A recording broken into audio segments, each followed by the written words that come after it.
Hello, everybody. This is Dr. Timothy Elizondo. I'm sorry that I can't make class today, but I've got a meeting in a couple of minutes with on the Columbia College Town Hall. It's kind of a gathering of all the different kind of faculty and leadership, and we discuss various different issues. So I can't make live class today, but I thought that instead I would experiment with the Zoom, just kind of, I don't know, have a class with myself, talk out loud in order to perhaps reorient us as we move forward and complete our particular courses that we're enrolled in. So let me just reorient here. So I think the first thing that we need to talk about has to do with grades, right? It seems as if you have a couple of different options. You have the option to, you have one of four options. Seems like first that students who are interested can take a withdrawal. It's a particular kind of withdrawal that they're offering this semester.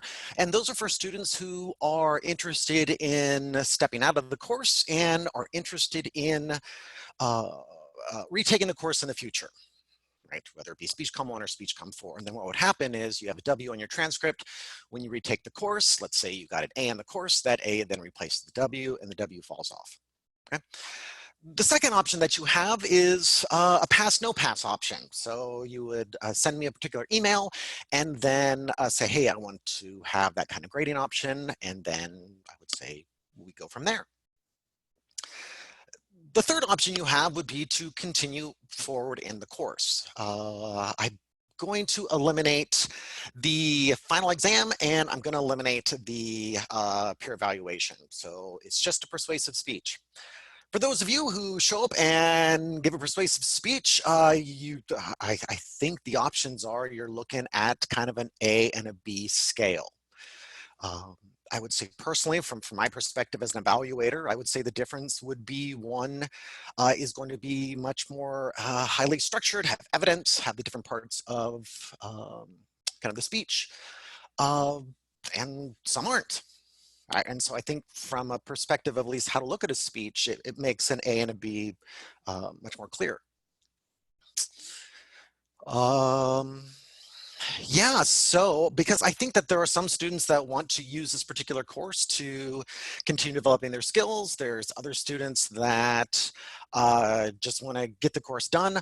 And at the same time, I think that also this assignment, it being a persuasive speech, provides students an outlet to, I don't know, like vent about something. So those are really the particular options. I think that I'm going to copy parts of the email that I received from my administration to just share with you kind of what I've been encouraged to share with students. It's highly encouraged that students talk to counselors or financial aid before they make any type of decisions, because their decisions could impact their financial aid, could also impact transferability. So just kind of make sure that they just kind of make sure they understand the implications of whatever decisions that they're making, depending on what timelines or kind of caveats to their own life they're dealing with. Okay.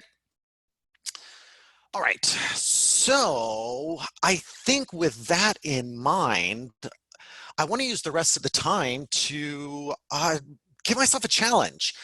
I want to write a persuasive speech, and I'm going to think that because I'm kind of thinking that life is giving me opportunities to kind of think about things as kind of like puzzles. I pulled out a 1,000-piece puzzle the other day with my family, and we're kind of tinkering with that. And I find that I can work on a puzzle for a little bit, and then I get distracted, I get bored, I get frustrated, and I want to go work on something else. And so I think that in a sense with these particular, I don't know, kind of cultural conditions that we live in, I think that it's also increasingly difficult to focus. So I'm going to give myself about 25 minutes for this particular lecture, and I want to just start working on this persuasive speech. I'm just going to assume that I'm taking a Speech Com 1 or Speech Com 4 class, and I need to start researching this speech and putting it together. And I'm going to kind of see how far I get with this particular project. This is kind of an inspiration of videos I've been watching about Civilization 6, where it's like a walkthrough. And somebody like plays the game and they teach me how to play. So I'm going to start with this, with my speech idea. Let's see. Let's get away from me. And let's go to screen share. Okay, so one of the things that I think is really important about this particular, uh, I think, course is this. All right, so this is the information I guess I'll put here. This is the information I'm going to email, so I don't think we need to kind of have that. Um, as I approach this persuasive speech, I think one of the difficulties lies with this idea that I need to understand that life is going to be challenging right now, that it's going to be hard for me to focus. It's going to be hard for me to research. I might get distracted easily. I might have personal space issues. I might have difficulty accessing um, technology. So what I'm going to try to do is I'm going to try to just do this in steps. All right, so, and what I've started with here is I've started with my outline, and I'm always going to start with my outline on this first page here. This is stuff we can worry about later. All right, here's my basic outline for speech, and it's my basic outline for all of my speeches for the rest of my life. That was really nice about learning how to write speeches is I never really formally learned how to write papers. I learned how to write speeches, and then I figured out, I'm like, oh, I can just take this format and put it into an essay or put it into a thesis or put it into a dissertation or all the different academic projects I had within my life. So here's the outline that I'm looking at. And as I move forward after this class in my life, I now know that I can always organize essays or speeches using this particular pattern, right? An introduction, a body, and then also a conclusion. Now, in papers, obviously, I wouldn't put those parts in, or I wouldn't establish my credibility. I wouldn't motivate my reader to read my essay. But and then in addition, in a paper, I probably would not have a reason to remember as well. But on that, it's really, really quite similar.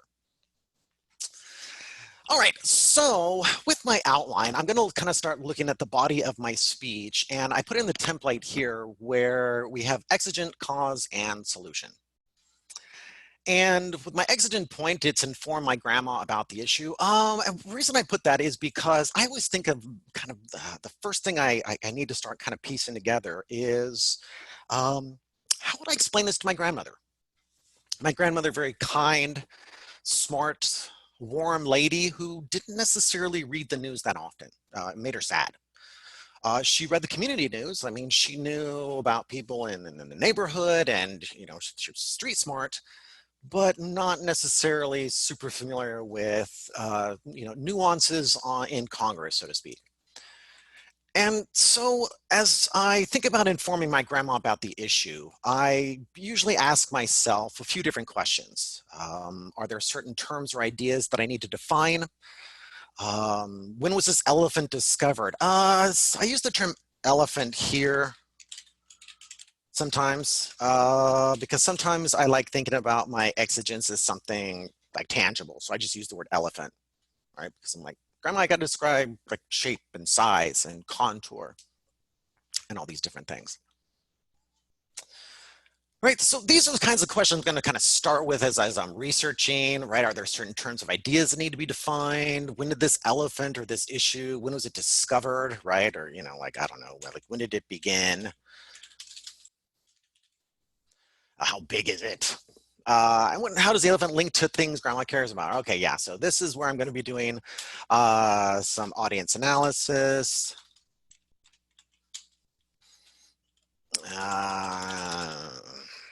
About grandma. What does grandma care about? I don't know. I have a feeling she cares about her, probably her children, maybe her money. All right, so I don't know. There's this money, and does it kids? Right, because from a persuasive standpoint, usually I think from on a first glance, a persuader is going to ask themselves, okay, is there some sort of financial cost that I can kind of sell to individuals, or is it affecting kind of a vulnerable population? And usually children are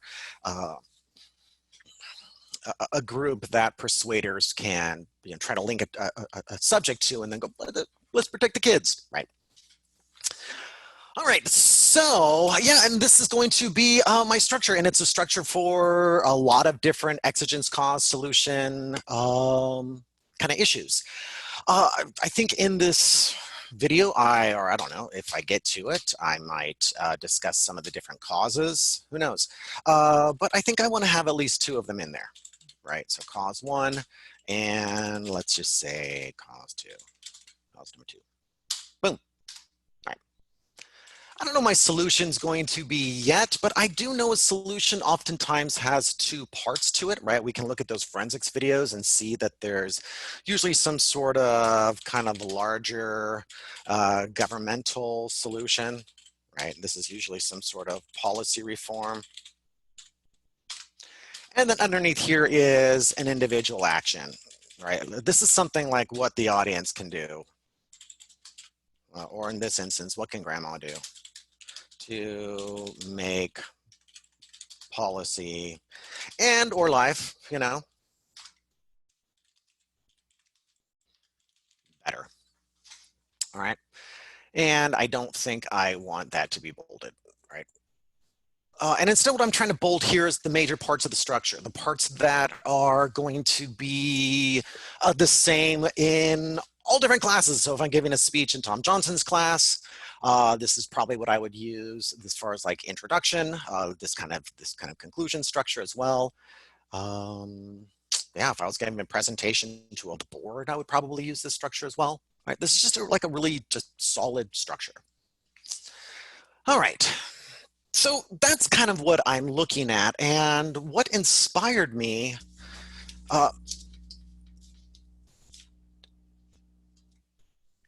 is to, in a sense, now I need a subject matter. Yeah. All right. So what subject matter am I going to use? And I think that kind of raised another issue is,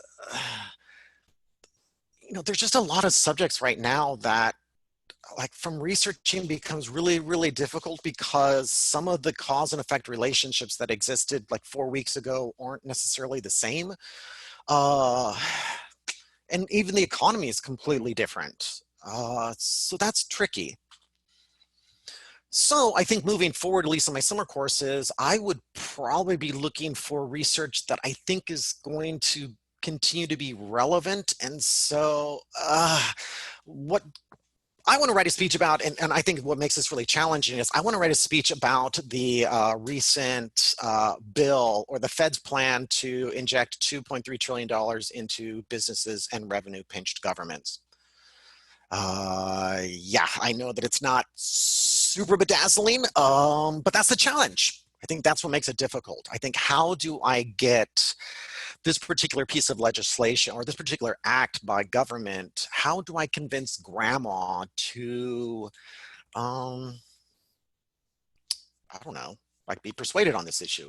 Right? It's got a lot of maybe numbers and percentages, and it's Wall Street stuff, and it's about junk bonds and the Fed and ugh, right? But I think that's the challenge, and that's what makes it interesting from a persuasive standpoint.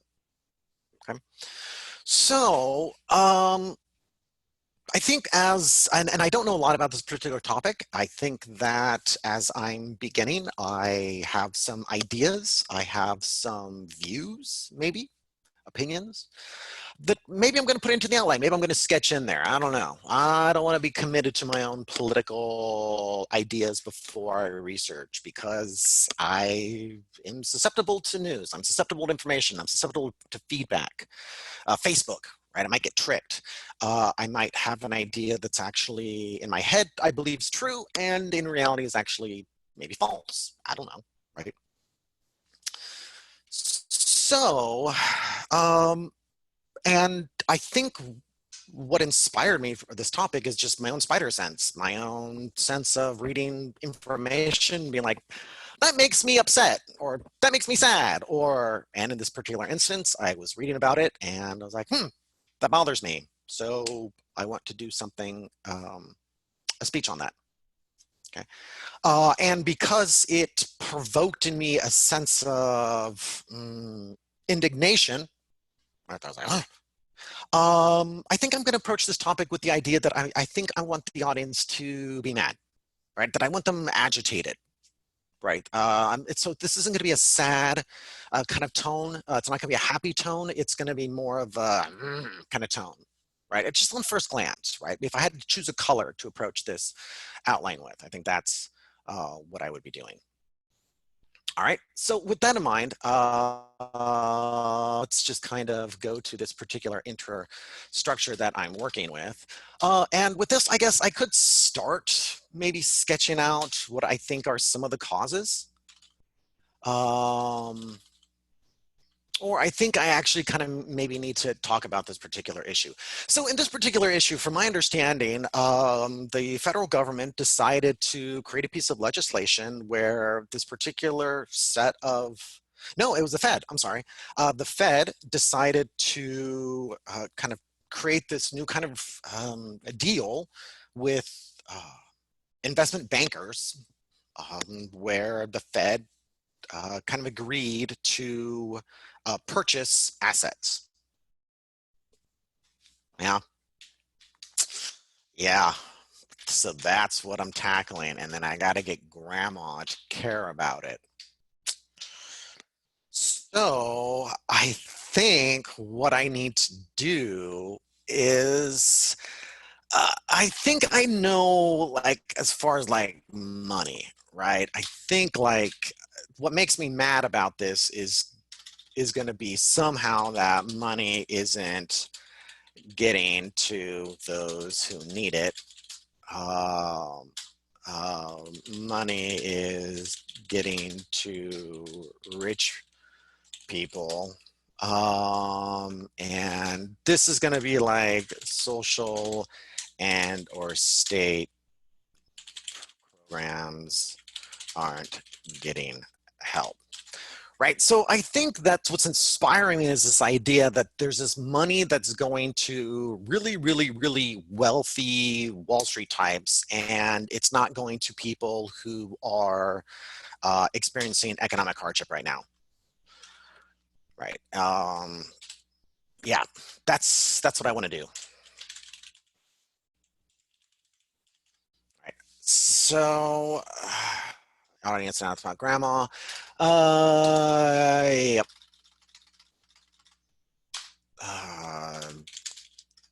This has several harms. All right. As far as the I don't know. I think that just if I, and again, this is like a jigsaw puzzle. So I'm just kind of like putting in borders. I'm just kind of like starting to like put in shape. But I think there's definitely a political cause. I think somehow I'm going to do some audience analysis. I'm going to think about my audience. What's the political cause? Do I think that is my audience mostly perhaps donkeys? And if they're donkeys and I want them mad, then I think I need to blame elephants. And if I think my audience is mostly elephants and I want them make them mostly agitated, I gotta blame the donkeys. If my audience is neither, right? If they're an audience that says, look, I'm not donkey or elephant, then maybe I can blame both. I don't know, but yeah, somehow like political party is going to be at work. Yep, I don't know yet. But somehow this is going to be there's going to be like governmental figures. I don't know. I haven't decided yet. I don't know. I don't know if I want to blame Obama. I don't know, Trump. I don't know, Congress. I don't know. It just kind of depends. Depends on whose Facebook feed I'm going after.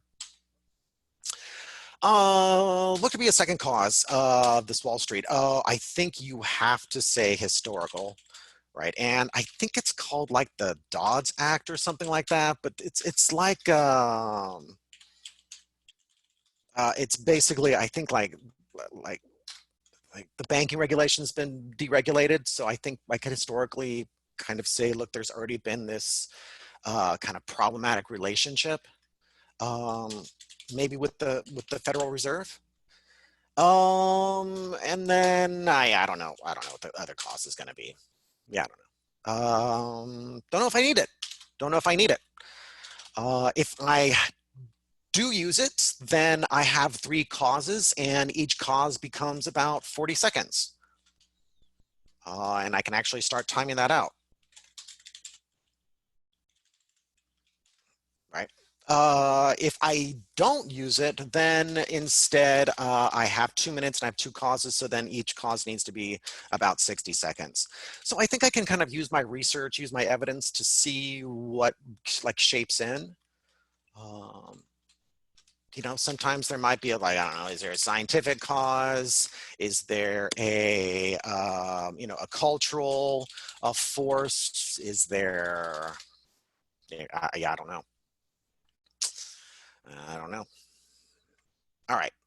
So that's kind of what I just kind of like start sketching out, putting just my own, I don't know, kind of ideas to it. And then I'm going to start doing research, and I'm going to start trying to inform myself of what this particular issue is. And so what I went to is, I just did a kind of, I don't know, searches, 2 particular searches. One was a Google search, and it took me to cnbc.com. And the other one was a search from the Columbia College Library's databases. These are all different databases that you can, or that one can access online at home. They need their student ID. My particular favorites, or at least those that we use on the debate team, would happen to be particularly like CQ Researcher is one of our favorites. And in addition, as is the academic one. Okay. So what I did was I went to the CQ Researcher. I got logged out there, go back in. And because I'm doing Wall Street, I'm going to do, let's see, financial Wall Street. Yeah, that's what I got to go for. Ugh, gross. Hey, financial services deregulation. All right, so I have a nice little CQ Researcher report I could read and start working with. I really like the CQ Researcher because this page, or this information, if you were to print it out, would be about 40 pages in length. It's got timelines, it's got pro-con reports, it's got awesome graphs, and it also has a really awesome bibliography at the bottom that you can click, and then suddenly you're taken away to the original citation. All right, super awesome. So I have the CQ Researcher report here, and then what I also did before I made this video was I pulled up this NBC kind of article about this recent plan, right, taken from last week. All right, so I find this particular article and I'm like, hey, I like this article. I want to use this article. And so what then I do is, from my realm of debate, which is called card cutting. And what card cutting is where the individual, the debater, would take this entire article, let's say starting, actually I'm going to start here, and copy it into a Microsoft Word document, which, did I do it? Yep, I did it starting here. Okay. So this is that entire document that I just decided to copy. And then what we do is we read it, and I read it with these particular questions in mind. It's like, look, are there certain terms or ideas that need to be defined? Right, so just like what does grandma need to know, and just to kind of understand like what it is I'm trying to talk about. And that's going to take some effort on my part, because like, where do I start? Where do I begin? So I have to treat it like kind of, it's a mini informative. And looking at this article, what then we do is when we find things that we like for example, right here, the Federal Reserve on Tuesday, or Thursday, announced a bevy of moves aimed at getting another 2.3 trillion financing and business revenue pinch, government, et cetera, right? Just this part, I'm going to copy it, and I'm going to put it into another document right there. Actually, I got ahead of myself here. Let me erase this stuff.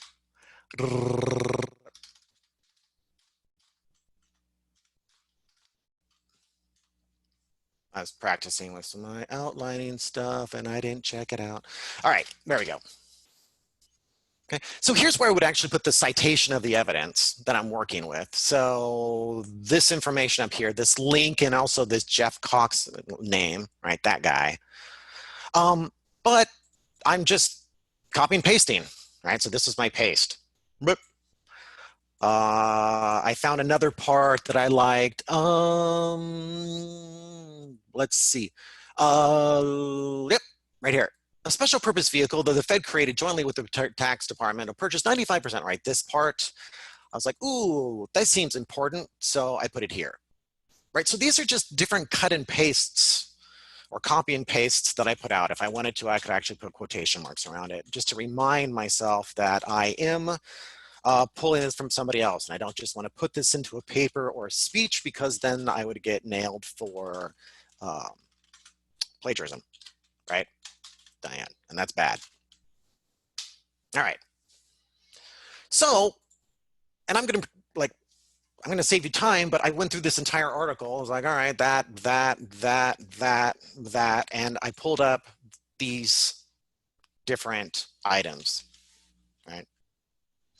And these become evidence cards. In debate, these would be the piece of evidence that then when we would start organizing into files, into briefs, into cases, into speeches to figure out like where they go. And so the next step is evidence signed by Jeff.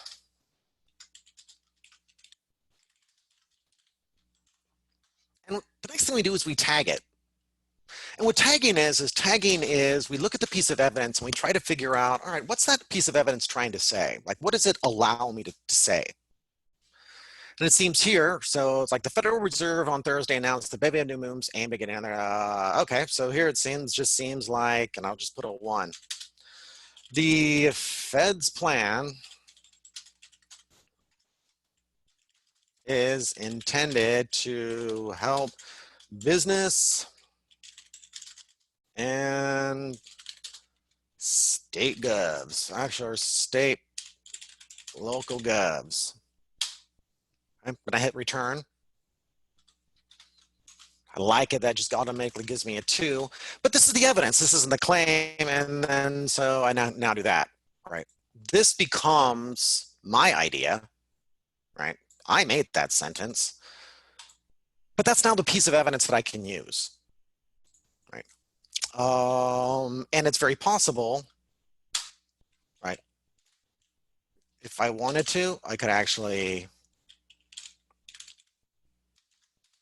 I just remind myself that I need to like actually describe that piece of evidence there. Let's see. The other one that jumps out at me, it was this one. It's a special purpose vehicle that the Fed created jointly with the Treasury Department will purchase 95% of the loan while the financial institution would hold the other 5. All right, so this is going to be kind of hard to describe here, but after reading the article, it seems like part of this plan is that some of these shady guy or types on Wall Street bought this terrible stuff.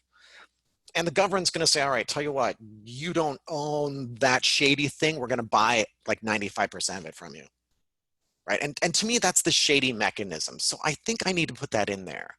So this is going to say, I think, actually, I would probably, yeah. Let me just, I don't know. Let me just move that up here. I could just do it like that. Here's my 2. The government will own a majority of risky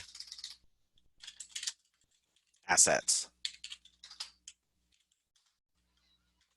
I understand that, my grandma probably doesn't know what any of this means, and that's going to be my challenge is how do I figure out how to communicate this information to grandma.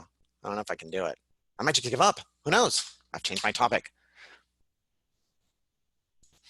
And I'm going to bold that just to remind myself. It's like, oh yeah. Okay. So now what I'm really kind of creating is what's really called arguments. It allows me in a speech to look down and make this claim in an extemporaneous manner and then move right into my evidence. All right, oh, there's my timer. My 30 minutes is up. So MS NBC. All right, and then a way of, maybe a extemporaneous speaker might use this is they might say something. According to an article by MSNBC, the Fed plans or their major intention is primarily to assist businesses and small and or local governments. In fact, as MSNBC articulated, the Federal Reserve on Thursday announced a bevy of new actions attempting to register $2.3 billion into these particular sectors. It's like, okay, well, that didn't sound right. Let me try that again. In other words, they did it right. And now I'm starting to just say it out loud to see if it sounds right. How do I explain it? Right. And then what I can do is I'm going to take this, I'm going to copy that. I'm going to go back to my original outline. And I think, all right.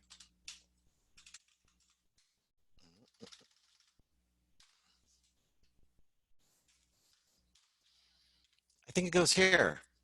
Boom.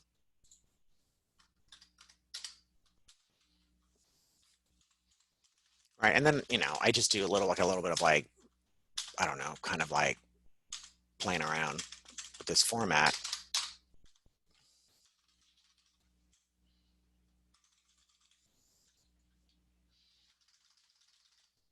And I think Fed is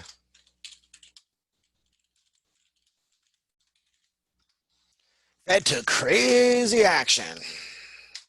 I don't know. I don't know if that's like a great thesis, but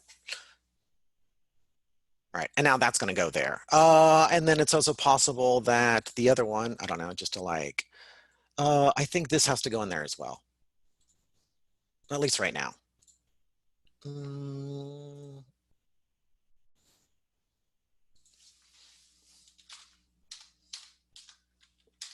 And then I'm hoping if I put it 2, it's just going to go right. Yeah, it's just going to go right there.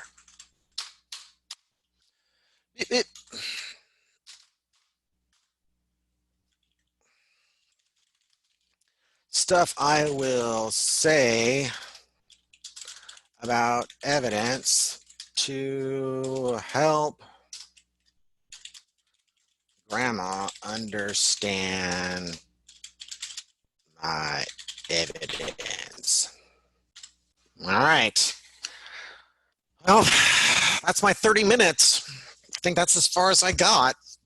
So, yeah, I guess I'll just kind of steep it on. Again, I just getting this video was only half an hour, but I think before this, I took about maybe an hour this morning to kind of find these different articles and piece it together. And I think the next step is to mine this particular piece of information for my files that I'm creating, right? Which are these. These are really just research files.